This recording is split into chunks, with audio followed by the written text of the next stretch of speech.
Olá, caros amigos, sejam bem-vindos ao Sítio Nome Digna. Eu me chamo Arthur e hoje vamos falar sobre a política do Vaticano. Tudo começa com a Marcha sobre Roma, o golpe de Estado que colocou um gajo, líder do Partido Fascista, no poder da Itália. A marcha, que ocorreu em 28 de outubro de 1922, foi uma espécie de demonstração de força do Partido Fascista italiano que obrigou o rei da Itália, Vítor Emanuel III, a indicar o Mussolini para o cargo de primeiro-ministro. O rei da Itália obedeceu às ordens de Mussolini e virou apenas uma figura decorativa na política italiana. E o Mussolini era quem realmente mandava ali. Do outro lado, tínhamos a questão romana, que foi uma briga entre o governo da Itália e o Papa sobre o controle do território central da Itália, que pela tradição era controlado pela Igreja Católica desde a Idade Média. Essa treta foi resolvida em 1929 pelo Tratado de Latrão, proposto por Mussolini, que dava a soberania da Igreja sobre o território que hoje é o Vaticano. Só que esse território teria a proteção da Itália, e com isso se estabeleceu uma aliança entre a Igreja Católica e a Itália fascista, o que ajuda a explicar a ascensão do fascismo na Itália. O Papa seria o chefe de Estado, eleito numa reunião de cardeais, chamada de conclave. Os cardeais seriam tipo um deputado do Vaticano.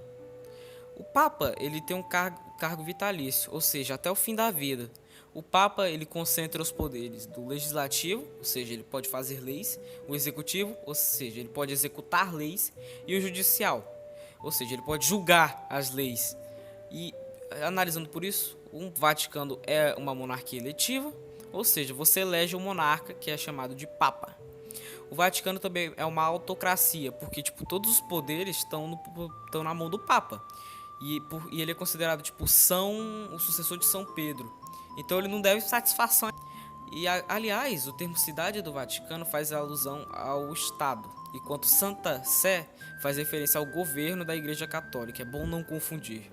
A Cúria Romana é o órgão administrativo da Santa Sé, ou seja, quem manda lá. A Cúria, no latim medieval, significa corte, no sentido de corte real, pelo que a Cúria Romana é uma espécie de corte papal, que assiste o Papa e ajuda ele nas suas funções. O secretário de Estado, que equivale ao primeiro-ministro do Vaticano. O Estado tem os seus próprios embaixadores ou representantes. Tem um jornal oficial, o Acta Apostolicae Sedis, uma estação de rádio e uma força militar, denominada de Guarda Suíça, e uma força policial militar, denominada de Corpo da Gendarmeria do Estado, da cidade do Vaticano, e emite autonomamente uma moeda, o euro, seus e passaportes. A Santa Sé estabelece com muitos estados tratados internacionais, as famosas concordatas, para assegurar os direitos católicos ou da Igreja Católica naqueles países. Muitos foram assinados enquanto o Estado se laicizaram, ou seja, abandonaram o Estado e a Igreja, como forma de garantir os direitos para a Igreja e permitir sua existência em tais países.